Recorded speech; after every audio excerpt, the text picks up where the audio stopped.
Hello, I welcome all of you who has joined us. Media Center Ukraine of Ukrinform is beginning its work.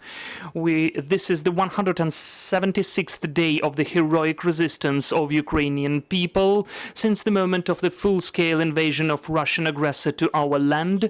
And today our team has prepared for you the following events. At 12 p.m. we'll have the online connection with Serhiy Bratchuk, spokesperson for the Odessa Oblast Military Administration, will be speaking about the situation there. At 1 p.m. Kyiv time, we'll get in touch with Serhiy Haidai, head of Luhansk Oblast Military Administration. We will be also speaking about the situation in Luhansk Oblast. And just now we will be speaking about the situation in Dnipropetrovsk Oblast. We are in touch with Mykola Lukashuk, head of Dnipropetrovsk Oblast Council and deputy head of the Dnipropetrovsk Oblast Defense Council. Mykola, do you hear us? Hello. Hello to you. Hi. Mykola, let us still begin. How was the last day at Dnipropetrovsk region? What was happening there? What are the consequences of the shellings which took place at night? The Russian occupational troops are going on to terrorize our region, our state, our country. During the night we had several shellings. Kryvyi Rih district was shelled. This is the borderline territory together with Kherson region. There were uragans hitting the region. No one understood what they aimed, but we still registered the shellings. Well, thanks God there are no destroyed buildings and no affected people. At about 2:30 a.m., the light arms shelled Nikopol city. There are casualties there. One older woman was affected by these shellings and she's been treated now. Some buildings were destroyed. Lots of residential private buildings were affected by these shellings. The power supply was damaged, the school was damaged, and the church was shelled. The store was also damaged, which was closed there at the street. The gas and power utilities employees are working on the restoration of gas and power supply. Mykola, during the last weeks, we constantly hear about the shellings of Nikopol and Marhanets. What's the current situation as for now? And what are now, what are the damages which you can register? Well, look, if we look just at the last month, just about Nikopol Rayon, that is district, I would say there have been partially destroyed or destroyed fully more than 309 private buildings and 117 multi-storied buildings were damaged by shellings. This is just about the statistical data for the last month. The enemy is shelling from the water reservoir, that is Energodar town. The distance, which is between the banks and shores in different parts, is from 4 to 7 kilometers. And sometimes it may be up to 19 kilometers. The shellings are taking place during the night, not to have the direct observation when the Russian occupational troops are coming to the direct distance. They are masking, they are terrorizing, shelling Nikopol city and Marhanets. They do the same with one of our communities, Hromadas of Nikopol Rayon district. And I would like to say that as of today in Nikopol district, in spite of shellings, we have more than 15,000 of internally displaced persons who left Kherson region from the villages to Dnipropetrovsk region, fleeing from the war. We understand that these shellings are really just terror which is done by the occupiers, but the local population, do the people leave? Because we do understand that under such conditions it's also almost impossible to speak about usual life. Do you plan the evacuation from the settlements which are constantly under shellings? Our armed forces are doing everything possible for these shellings to be stopped. But what does the enemy do? After the shellings, the adversary instantly moves to Enerhodar under the defense of the nuclear power plant. The huge number of residents in Nikopol, we have more than 100,000 population. Some of them have already moved to Kryvyi Rih and other communities, but lots of people are still staying. There are chats, there are notifications, and people are instantly responding all of the air raid signals and alerts, but that, for instance, the equipment was registered and so on. So any forced evacuation has never been planned and is not planned now. Our armed forces do everything possible to avoid the shellings, to make them impossible. What's the humanitarian situation? Do the hospitals work there? What's about the food delivery, food products? Well, look, the situation with the food is okay. The hospitals, the stores are working. There are some problems and issues during the shellings because the power supply was damaged. If we just look at Nikopol district, Rayon, almost 8,000 households were without power supply, but DTEK is working, and instantly, as soon as the military allow, the power supply is restored, and as of today, in 16 settlements of Nikopol Rayon, we have already the power supply. So the situation with the food products, with medicine, is stable. The military administration, the local self-governance authorities are working. Everybody is at its place.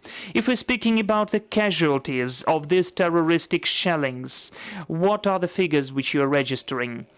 Look, the situation with the casualties and with the victims is very complicated because there are lots of people when the shelling is ongoing, and if there are wounded or injured, they are instantly going to the hospitals or after the morning.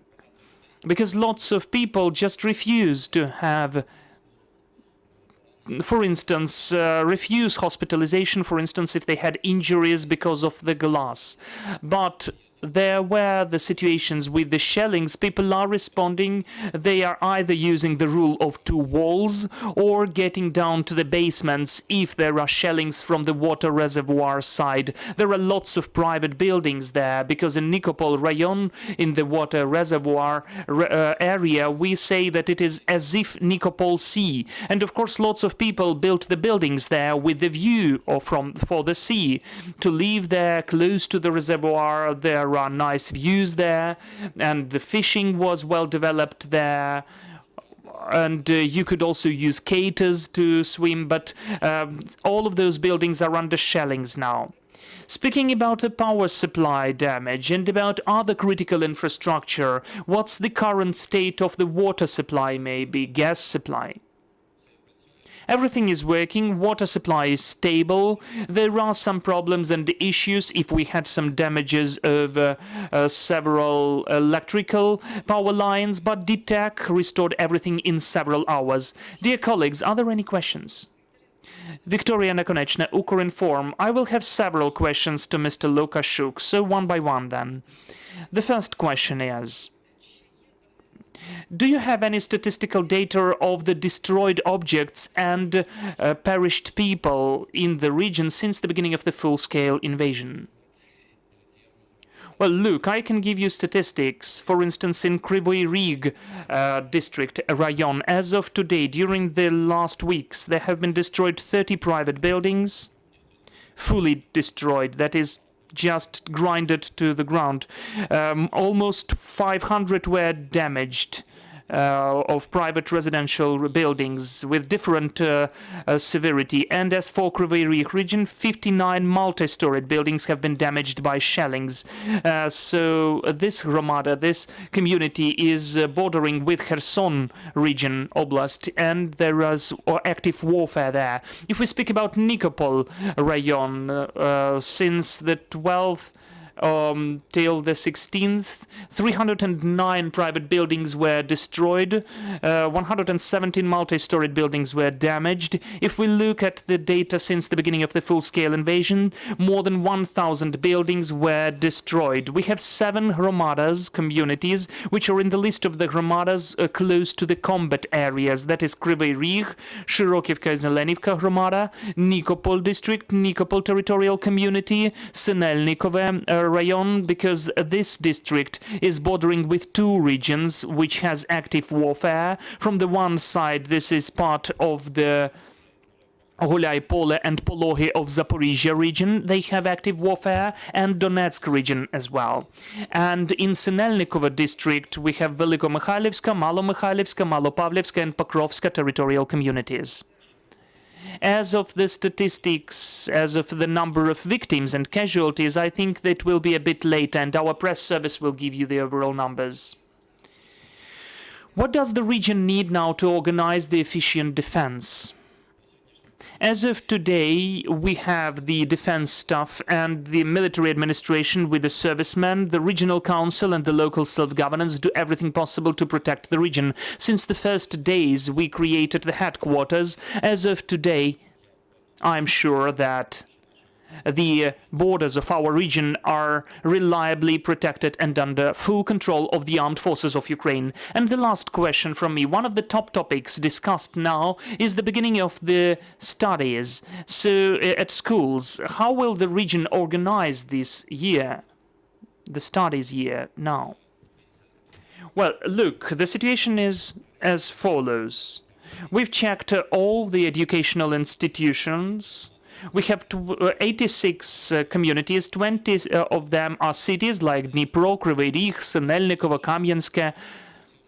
So till the end of this week, in the beginning of the next week, we'll take the decisions in the majority of hromadas.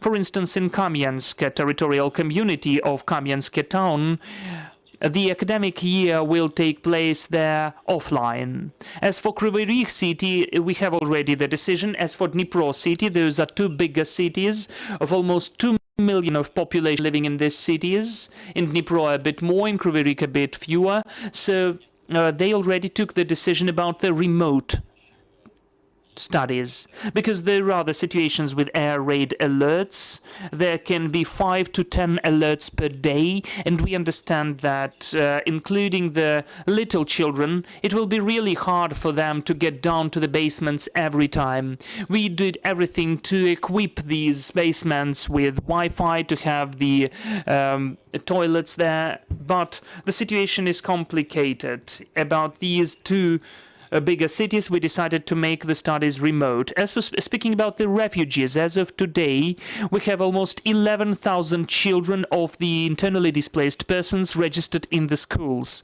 As of different communities, we'll give you information later. Mykola, finally, we understand that the volumes of damage and destroyed buildings is the challenge for the region and for the power of the region, for the authority. How do you solve this issue? Are there any solutions? Do you accommodate people? How do you work? What are the challenges? Well, look, the situation is this follows. Almost 310,000 of internally displaced persons are now in the communities in hromadas, as I already told you, including 15,000 of them in Nikopol district, Nikopol rayon. The vast majority of the people who came to us, especially when there was the evacuation from the neighboring regions, is Donetsk district, Kharkiv, Luhansk regions, and almost 126,000 of people are living in Dnipro. In Kryvyi Rih, we have almost 60,000 of IDPs. Those are the people who are registered as internally displaced persons. So the overall number of people, 309,000 of internally displaced persons, among which almost 52,000 are men of working age, almost 107,000 are women of working age, 78,000 of children, and a bit of more than 73,000 of people with fewer mobility and people who are older than 60 years. Some of them are living at their own expense, some of them are provided by the communities. There are no issues with accommodation. Of course, some of the people moved to the western part of the country, but we can see that there are lots of people who are coming back to Dnipropetrovsk region. Mykola, I thank you that you found time and got in touch with us. I will remind you we had Mykola Lukashuk, head of Dnipropetrovsk Oblast Council. Dear colleagues, I remind you our next briefing will take place at 12 p.m. Kyiv time, and we'll be speaking about the situation in Odessa region. Stay with us.